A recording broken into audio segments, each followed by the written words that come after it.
الحمد لله نحمده ونستعينه ونستغفره ونؤمن به ونتوكل عليه ونعوذ بالله من شرور أنفسنا ومن سيئات أعمالنا من يهده الله فلا مضل له ومن يضلله فلا هادي له ونشهد أن لا إله إلا الله وحده لا شريك له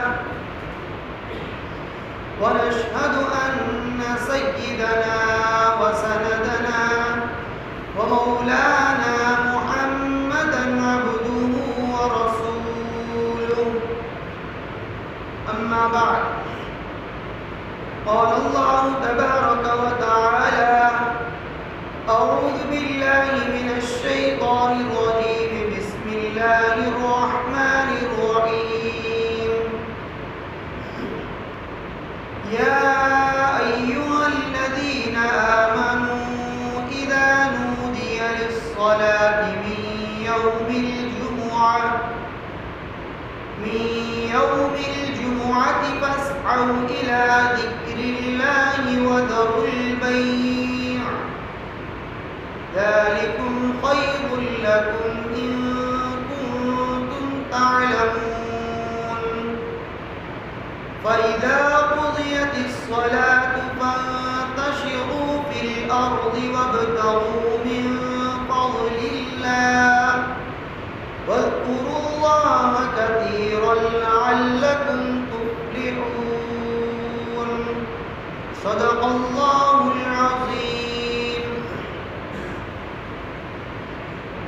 محترم و مکرم میرے دینی اور ایمانی بھائیوں،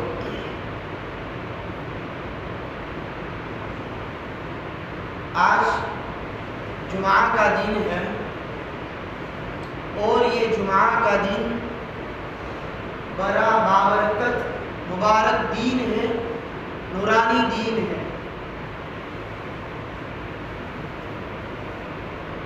اس دین کے بارے میں آتا ہے کہ ہفتوں میں سارے دنوں میں سے افضل دین جمعہ کا دین ہے، بلکہ ہمارے اکابر نے، ہمارے بڑوں نے یہاں تک فرمایا ہے کہ جمعہ کا دن سارے دنوں کا سردار ہے۔ دوسرے سارے جتنے بھی دین ہیں، سنیچر ہے، اتوار ہے، پیر ہے، منگل ہے، بدھ ہے، جمعرات، ان سارے دنوں کا اگر سردار ہے تو وہ جمعہ کا دین ہے۔ جمعہ کے دین کو سردار کی حیثیت حاصل ہے، جمعہ کے دین کو امیر کی اور افضلیت کی حیثیت حاصل ہے۔ اسی وجہ سے ہمارے اکابر فرماتے ہیں کہ جمعہ کا دن جو ہے وہ ہمارے جیسا گزرے گا تو بقیہ سارے دن ویسے ہمارے گزرے گے۔ اگر جمعہ کے دن ہم نے اچھے اعمال کیے، نیک اعمال کیے، اللہ کی اطاعت کی، اللہ کے فرما بردار بندے بن کر چلے اس دین کے اندر، تو دوسرے دن جو ہے وہ سارے دن بھی اس جمعہ کے دن کی طرح انشاءاللہ العزیز جائیں گے۔ یہ ہمارے اکابر اور ہمارے بزرگ اور ہمارے بڑے فرماتے ہیں۔ اور اس دین کے متعلق احادیث میں، روایات میں بہت ساری فضائل اور فضیلتیں آئی ہیں۔ ایک حدیث یہ بھی ہے کہ جو بندہ جمعہ کے دن مسجد کے اندر سب سے پہلے آتا ہے، سب سے پہلے جمعہ کے دن جمعہ کی نماز ادا کرنے کے لیے مسجد میں سب سے پہلے آنے والے شخص کو اللہ تبارک و تعالی ایک اونٹ صدقہ کرنے کے برابر اجر و ثواب عطا فرماتے ہیں۔ اب اندازہ لگائیے کہ ایک اونٹ کی قیمت دنیا کے اعتبار سے کیا ہو سکتی ہے، اس کے برابر مفت کے اندر صرف نماز ادا کرنے کے اندر سب سے پہلے آنے والے شخص کو ثواب دیا جاتا ہے۔ بعد میں دوسرے نمبر پر آنے والے شخص کو گائے کے برابر، یہاں تک کہ سب سے اخیر میں آنے والے شخص کو ایک انڈے کے برابر اجر و ثواب عطا کیا جاتا ہے۔ یہ مفت کا ثواب ہے۔ اسی طرح کی بہت ساری روایتیں اس دین کے متعلق احادیث میں آئی ہے کہ اس دین کی کیا فضیلت ہے، اس دین کے اندر کرنے کے کیا کام ہے. لیکن میں آج آپ حضرات کے سامنے اللہ تبارک و تعالیٰ نے ہمیں اس دین کرنے کے کام کے اندر کیا ہدایات فرمائی ہے، کیا رہنمائی فرمائی ہے، قرآن میں کیا اللہ کا حکم ہے، وہ میں آپ حضرات کے سامنے بتلاؤں. سب سے پہلے اللہ تبارک و تعالیٰ نے اس دین کے متعلق ہم ایمان والوں سے کہا ہے، یا ایھا الذین آمنوا اذا نودی للصلاۃ من یوم الجمعۃ فاسعوا الی ذکر اللہ وذروا البیع. کہ ایمان والو، جب جمعہ کے دن جمعہ کی اذان ہو جائے تو تم فاسعوا الی ذکر اللہ، تم اللہ کے ذکر کی طرف دوڑ پڑو. سعی لفظ سعی کا استعمال کیا ہے، فاسعوا. جیسے ہم سعی کرتے ہیں صفا اور مروہ کی جس طرح سعی کرتے ہیں، اس طرح یہاں پر لفظ فاسعوا کا استعمال کیا ہے. اور اللہ تبارک و تعالی ہمیں حکم دے رہا ہے، اللہ تبارک و تعالی آرڈر ہمیں کر رہا ہے کہ تم اللہ کے ذکر کی طرف سعی کرو، دوڑ پڑو. ذکر سے کیا مراد ہے؟ ذکر کا مطلب یہ ہے کہ جمعہ کی اذان ہوتے ہی تم اللہ تبارک و تعالیٰ کی طرف جمعہ کے خطبے کے لیے اور جمعہ کی نماز کے لیے مسجد کے اندر چلے جاؤ. آگے کیا اللہ فرماتے ہیں؟ وذروا البیع. اور تم کاروبار کو، بزنس کو، سودے کو، خرید و فروخت کو، لین دین کو چھوڑ دو. یہاں پر بھی اللہ حکم دے رہا ہے چھوڑنے کا، کہ تم چھوڑ دو. کوئی بھی سودا کر رہے ہو، کوئی بھی تم کاروبار کر رہے ہو، لین دین کا معاملہ کر رہے ہو، جمعہ کی اذان کا وقت ہو گیا تب تم اس کاروبار کو، اس تجارت کو، اس لین دین کو چھوڑ دو اور مسجد کی طرف روانہ ہو جاؤ، مسجد کی طرف آنے کی تیاری کرو. اس کے باوجود بھی اگر کوئی بندہ اپنے لین دین کے اندر، اپنے خرید و فروخت کے اندر لگا رہتا ہے تو کتابوں کے اندر آتا ہے کہ اس کی وہ تجارت، اس کا وہ لین دین، اس کا وہ سودا اور اس کا وہ بیپار دھندا جو ہے وہ اللہ تبارک و تعالیٰ کو ناپسند ہے. مکروہ ہے اس طرح کا آپ کا لین دین کرنا کہ اللہ نے آپ کو اذان ہوتے ہی یا اذان کے وقت ہوتے ہی منع کر دیا، اس کے باوجود بھی تم اس کام کے اندر پڑے ہوئے ہو. ظاہر سی بات ہے کہ اس طرح کی خرید و فروخت، اس طرح کا لین دین اللہ کو ناپسند ہی ہوگا. یہ تو اللہ تبارک و تعالیٰ نے اس دین کو ہمیں کرنے کا کام کی ہدایت فرمائی. اب آگے کیا فرماتے ہیں اللہ تبارک و تعالیٰ؟ فَإِذَا قُضِيَتِ الصَّلَاةُ، کہ جب نماز سے فارغ ہو جاؤ. اللہ تعالیٰ کتنا ہم پر مہربان ہے، کتنا فضل کرنے والا ہے، کتنا انعام سے نوازنے والا ہے. ذرا آپ اندازہ لگائیے اس چھوٹی سی ایک آیت کے اوپر کہ اللہ فرماتے ہیں آگے فَإِذَا قُضِيَتِ الصَّلَاةُ فَانْتَشِرُوا فِي الْأَرْضِ وَابْتَغُوا مِنْ فَضْلِ اللَّهِ. کہ جب نماز سے فارغ ہو جاؤ، جمعہ کی نماز سے، فَانْتَشِرُوا فِي الْأَرْضِ، اللہ کی زمین کے اندر پھیل جاؤ جو بہت وسیع ہے، اس زمین کے اندر پھیل جاؤ. کیا کرنے؟ وَابْتَغُوا مِنْ فَضْلِ اللَّهِ، اللہ کے فضل کو تلاش کرنے کے لیے، یعنی تجارت کرنے کے لیے، سودا کرنے کے لیے، بزنس کرنے کے لیے، دھندا کرنے کے لیے جمعہ کی نماز کے بعد تم چلے جاؤ. اللہ ایک تو ہمیں مسجد کے اندر جمعہ کے لیے جلدی بلا رہا ہے، اور نماز فارغ ہونے کے بعد اللہ کہہ رہا ہے کہ تم کاروبار میں لگ جاؤ. کتنا ہم پر شفیق ہے، مہربان ہے. اب یہاں پر ایک دوسری بات بتلاتا چلوں کہ فَإِذَا قُضِيَتِ الصَّلَاةُ، کہ نماز جمعہ سے فارغ ہو جاؤ. اس کا مطلب یہ نہیں ہے کہ تم 2 رکعت جمعہ کی فرض نماز پڑھ کر سلام پھیرتے ہی اللہ کی زمین کے اندر پھیل جاؤ. 2 رکعت جمعہ کی فرض پڑھ کر ہی تم کیا ہے کہ اپنے کام کاج کے اندر لگ جاؤ. اس کا مطلب یہ نہیں، بلکہ اس کا مطلب یہ ہے کہ مکمل نماز کو ادا کرو. جمعہ کی جو نماز ہے 2 رکعت فرض اس کو مکمل ادا کرو. اس کے بعد کی جو سنت ہے نوافل ہے اس پوری نماز کو ادا کرنے کے بعد تم فانتشروا فی الارض زمین کے اندر پھیل جاؤ. لیکن یہ ہماری پوری عادت ہے پوری مسلم قوم کی, صرف ہمارے یہاں کی نہیں, پوری مسلم سماج کی, مسلم قوم کی یہ بہت بدترین اور بہت بری عادت ہے کہ سلام پھیرتے ہی ہم مسجد سے باہر نکل جاتے ہیں.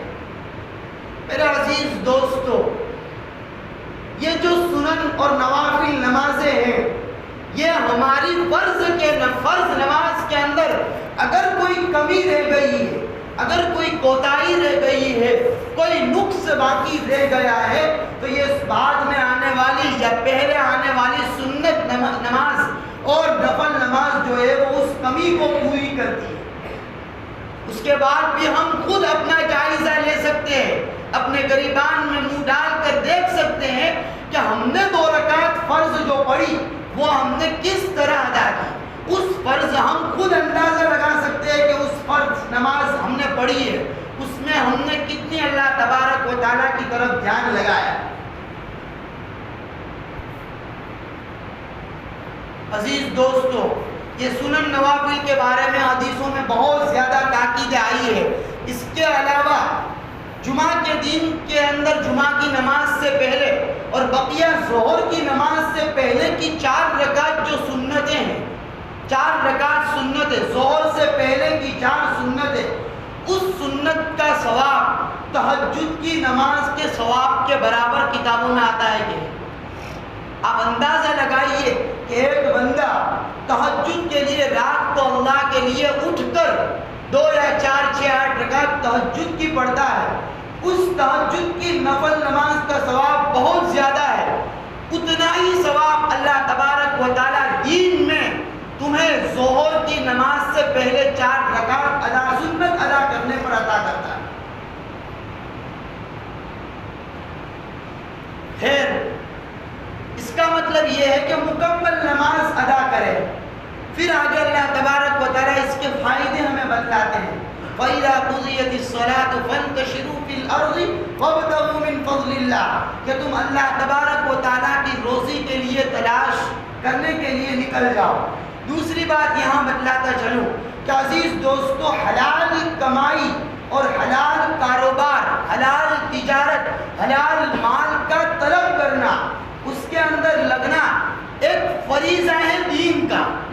حدیث شریف میں آتا ہے طلب الحلال فریضۃ بعد الفرائض او کما قال رسول اللہ صلی اللہ علیہ وسلم کہ جس طرح نماز, روزہ, زکوٰۃ, حج فرض ہے ویسے ہی حلال کمانا بھی فرض ہے. حلال کمانا بھی دین کا ایک فریضہ ہے, حلال کمانا بھی دین کا ایک حصہ ہے.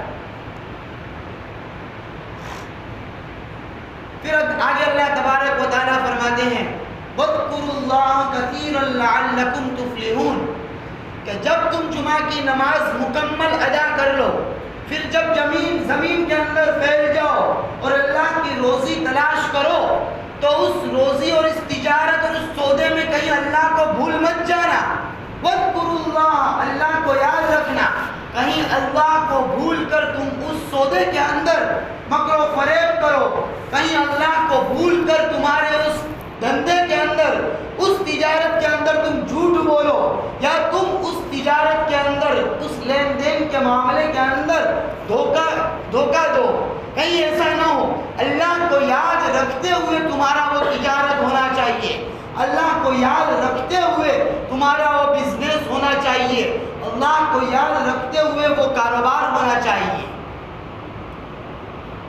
آج ہم دیکھ سکتے ہیں کہ بعض لوگ, ہمارے کچھ بعض بھائی اپنا اعتماد, اپنا بھروسہ, اپنا وشواس دوسروں کو بتلانے کے لیے اس میں دھوکہ اور مکر و فریب اتنا کرتے ہیں کہ مثال کے طور پر ایک چیز اس بندے کو پڑی ہے 1000 روپے کی. اب اس کو پتا ہے کہ کسٹمر جو آنے والا ہے, گراہک جو ہے وہ کم کرنے ہی والا ہے, تو بڑھا چڑھا کر پہلے بھاؤ اتاؤ کرتا ہے. پھر جب کسٹمر گراہک کم کرتا ہے اب جھوٹ بولتا ہے، دھوکہ دیتا ہے، وشواس یہ دلاتا ہے، اعتماد یہ دلاتا ہے، 1000 روپے کی چیز جو پڑی ہے اس کو وہ 1200 یا 1500 بدلا کر ایک اعتماد اور وشواس دلاتا ہے۔ اب جب سامنے والے کو یہ بات بتلا دی گئی کہ اس بندے کو یہ چیز 1200 1500 کی پڑی ہے، تو یقیناً وہ بندہ اس بندے پر اعتماد کر کے وہ 1600 1700 دے کر ہی جائے گا۔ میرے عزیز دوستو، یہ ہماری تجارت اور یہ ہمارا دھوکہ دینا یقیناً ہمارا دنیا میں بھی نقصان ہے اور آخرت میں بھی نقصان ہے۔ اللہ کا رسول صلی اللہ علیہ وسلم کی صاف صاف حدیث ہے، من غشنا فلیس منا، من غشنا فلیس منا، کہ جو مسلمان دھوکہ دیتا ہے وہ ہم مسلمانوں کی جماعت میں سے نہیں ہے۔ یہ صاف صاف حدیث کے الفاظ ہیں۔ اب اس طرح ہمارے اس کاروبار کے اندر، ہمارے مارکیٹ کے اندر، ہمارے مسلمان سماج کے اندر چل رہا ہے، ان لوگوں تک اس بات کو، ان احادیث کو، ان روایات کو پہنچانا ہے، خود عمل کرنا ہے، دوسروں تک پہنچانا ہے کہ بھائی دھوکہ دینا، مکر و فریب کرنا یہ گویا ہم مسلمانوں کی جماعت میں سے نکال دینے والی چیز ہے۔ اگر بندہ یہ نہیں کرتا ہے، مکر و فریب نہیں کرتا، جھوٹ نہیں بولتا، دھوکہ نہیں دیتا ہے، اب جمعہ کے بعد وہ کاروبار کرتا ہے اچھے انداز سے، ایمانداری سے، تو اس آیت کا کیا مطلب؟ اذکروا اللہ، علماء کرام فرماتے ہیں کہ اس آیت کا مطلب یہ ہے کہ تم اللہ تبارک و تعالیٰ کا ذکر کرو، اللہ کی یاد کو بیان کرو، اللہ کی تعریفوں کو بیان کرو۔ کیوں؟ اس لیے کہ مارکیٹ جو ہے، بازار جو ہے، تجارت کی جگہ جو ہے وہ غفلت کی جگہ ہے۔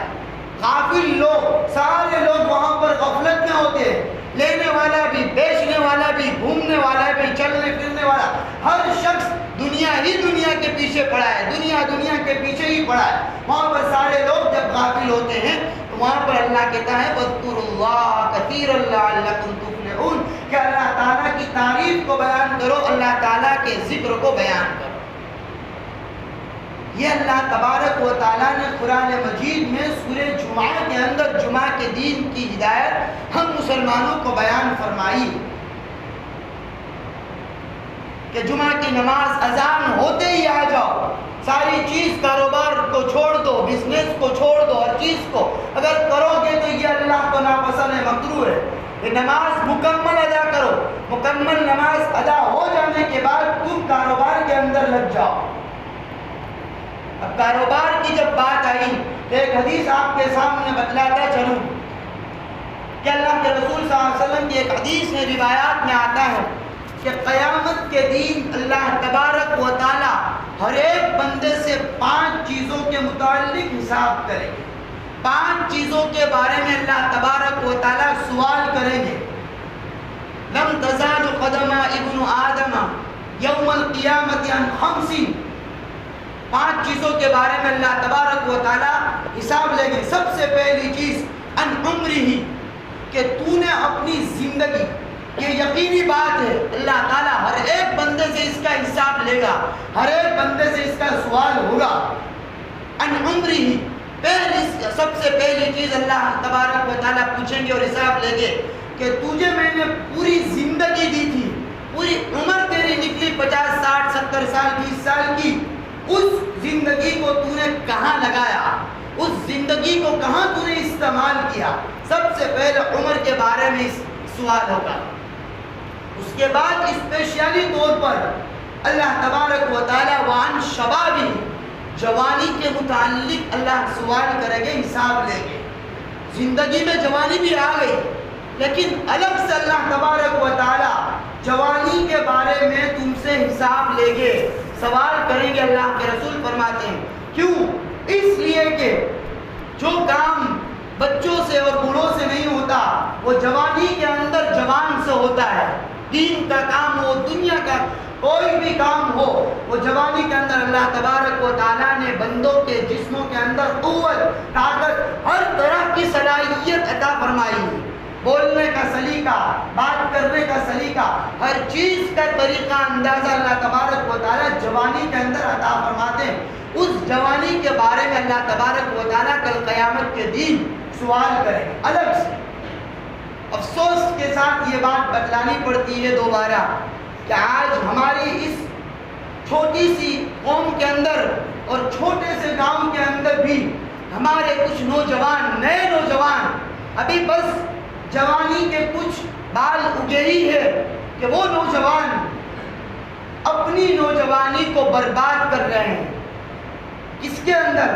اس نشہ آور چیز کے اندر۔ نشہ آور چیز جس کا نام آج کل ڈرگس دیا گیا ہے، ایم ڈی ڈرگس کے نام پر باقاعدہ اس کا پلان ہوا ہے کیا کہ اس ڈرگس، ایم ڈی ڈرگس جو ہے اس کے الگ الگ دنیاوی فائدے بتلائے جا رہے ہیں۔ سب سے بڑا فائدہ ہمارے نوجوان طبقوں کو یہ بتلایا جا رہا ہے کہ اس ڈرگس کو لینے کے بعد تمہارے اندر قوت مردانگی بڑھے گی، سیکس پاور جو ہے وہ تمہارے اندر بڑھے گا، ٹائمنگ جو ہے وہ تمہارے اندر بڑھے گی۔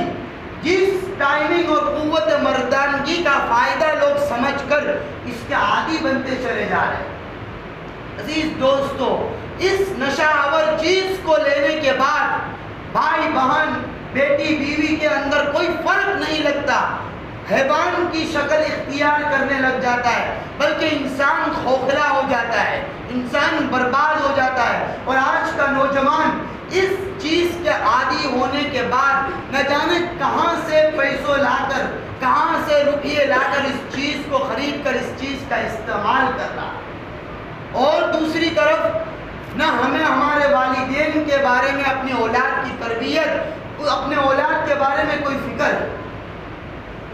ہمارا بچہ صبح سے شام تک کیا کر رہا ہے ہمیں اس کی ذرہ برابر بھی پرواہ نہیں۔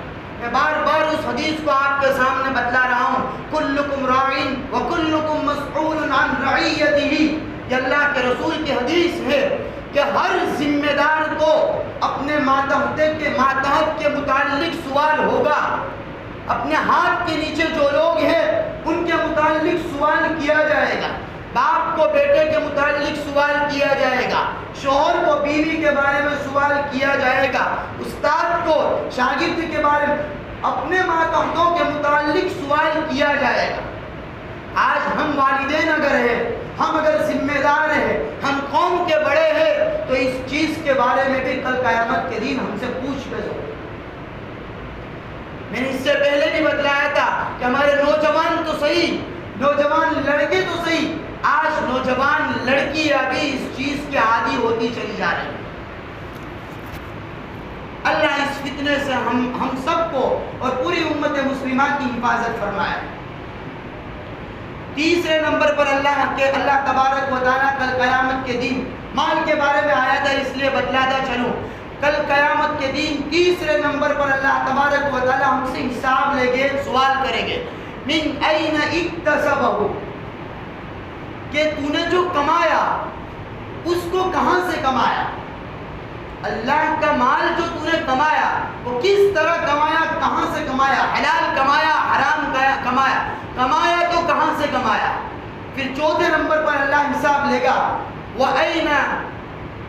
من أين اكتسبه وأين أن تنفقه، کہ کہاں اس مال کو تو نے خرچ کیا۔ اس کا مطلب یہ نہیں میں نے کمایا ہے، میرا مال ہے، میں جہاں چاہوں وہاں خرچ کروں۔ آج ہوتا یہی ہے، مال کے بھی نشے میں آ کر بندہ کہاں سے کہاں پہنچ جاتا ہے، رسم و رواج کو اپناتا ہے، فضولیات کو بجا لاتا ہے۔ اس لیے ان دونوں مال کے بارے میں بھی سوال ہوگا کہ بھائی کہاں سے کمایا ہے اور کہاں خرچ کیا ہے۔ اللہ نے جہاں سے کمانے کا کہا تھا وہاں سے کمایا ہے تو کامیاب ہے، اللہ نے جہاں پر اس مال کو خرچ کرنے کا کہا ہے وہاں خرچ کیا ہے تو کامیاب ہے، ورنہ ناکام ہے۔ ایک حدیث میں آتا ہے، اللہ کا رسول فرماتے ہیں، یقول ابن آدم مالی مالی، کہ ابن آدم یعنی ہم انسان جو ہے وہ ہر دن ہر وقت میرا مال، میرا مال، میرا پیسہ، میری جائیداد، میری پراپرٹی، ہر وقت یہی ہماری زبان پر ہوتا ہے۔ اللہ کے رسول فرماتے تیرا مال کیا ہے، تیرا مال کیا ہے؟ پھر آگے جا کر فرماتے ہیں کہ تیرا مال، تیرا پیسہ وہ ہے جس کو تو نے کھا لیا ہے، جس کو تو نے کھا لیا ہے وہ تیرا مال ہے. اور دوسرے نمبر پر فرماتے ہیں تیرا مال وہ ہے جس کو تو نے پی لیا ہے. تیسرے نمبر پر فرماتے ہیں کہ تیرا مال وہ ہے جس کو تو نے پہن کر کپڑے پہن کر اس کو پرانے کر دیے وہ تیرا مال ہے. چوتھے نمبر پر اللہ کے رسول فرماتے ہیں کہ تیرا مال وہ ہے جس مال کو تو نے اللہ کی بینک میں آخرت کے اندر جمع کر دیا ہے وہ تیرا مال. دوسرا مال تیرا نہیں ہے. ارے یہاں پر والد کا انتقال نہیں ہوتا ہے اور باپ بچوں کے اندر بھائیوں کے اندر لڑائی ہونے لگتی ہے مال کے ہی لیے. یہاں تک کہ باپ بیمار ہے کمزور ہے مدد کرنے کی بجائے بیٹا یہ کہہ رہا ہے کہ یہ دکان مجھے دے دو یہ بنگلہ مجھے دے دو یہ پراپرٹی مجھے دے دو یہ گھر مجھے دے دو. باپ کی حیاتی کے اندر ہی اس مال کو باپ سے غصب کر لیا جاتا ہے.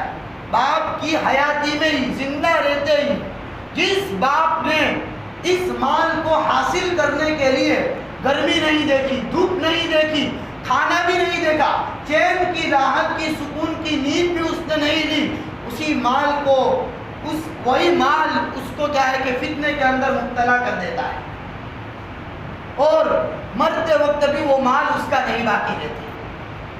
یہ مال ہے. اللہ کے رسول فرماتے ہیں تیرا مال تو وہ ہے جو تو نے کل ایک تو وہ ہے جو تو نے کھا لیا ہے پی لیا ہے اور پہن کر پرانا کر لیا ہے اور تیرا مال وہ ہے جو تو نے آخرت کی بینک کے اندر جمع کر دیا ہے. یہ تیرا مال ہے.